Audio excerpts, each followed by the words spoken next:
नमस्कार, मैं आपकी बेटी प्रीति आपका स्वागत करती हूँ आपके अपने प्यारे YouTube चैनल में। आज हम प्रस्तुत हैं मुंशी प्रेमचंद जी की एक प्रसिद्ध कहानी को लेकर, जिसका नाम है शूद। तो चलें हमारी इस यात्रा को शुरू करते हैं।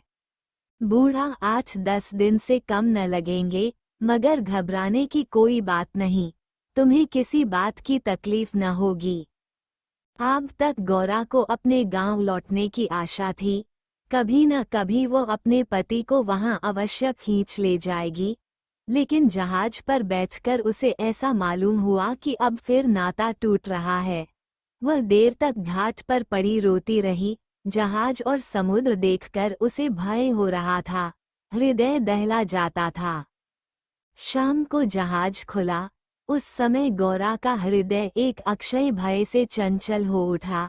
थोड़ी देर के लिए नैराश्य ने उस पर अपना आतंक जमा लिया। न जाने किस देश जा रही हूँ, उनसे वहां भेंट भी होगी या नहीं। उन्हें कहीं खोजती, कोई पता ठिकाना भी तो नहीं मालूम। बार बार पछताती थी कि एक दिन पहले क्यों नहीं चली आई। कलकत्ते में भेंट हो जाती तो मैं उन्हें वहां कभी न जाने देती। जहाज पर और भी कितने ही मुसाफिर थे, कुछ स्त्रियां भी थीं। उनमें बराबर गाली गलौज होती रहती थी, इसलिए गौरा को उनसे बातें करने की इच्छा न होती थी।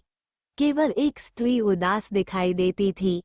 रंग ढंग से वह किसी भले घर की मालूम होती थी। गौरा ने उससे पूछा, तुम कहाँ जाती हो बहन?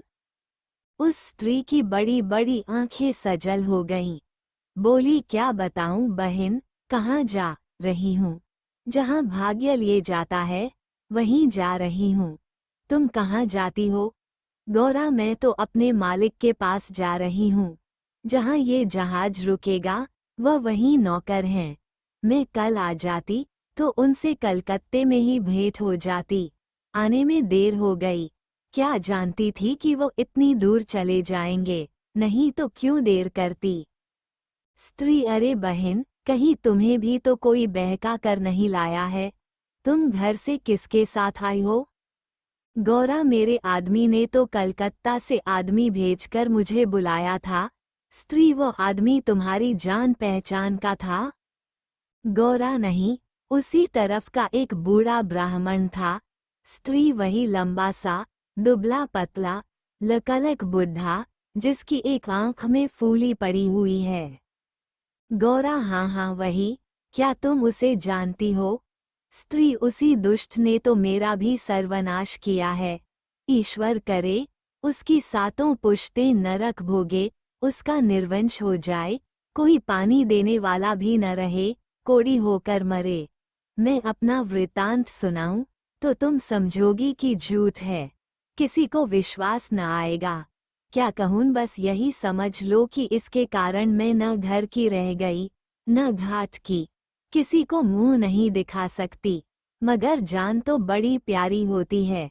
मिर्च के देश जा रही हूँ कि वहाँ मेहनत मजूरी करके जीवन के दिन काटूंगी।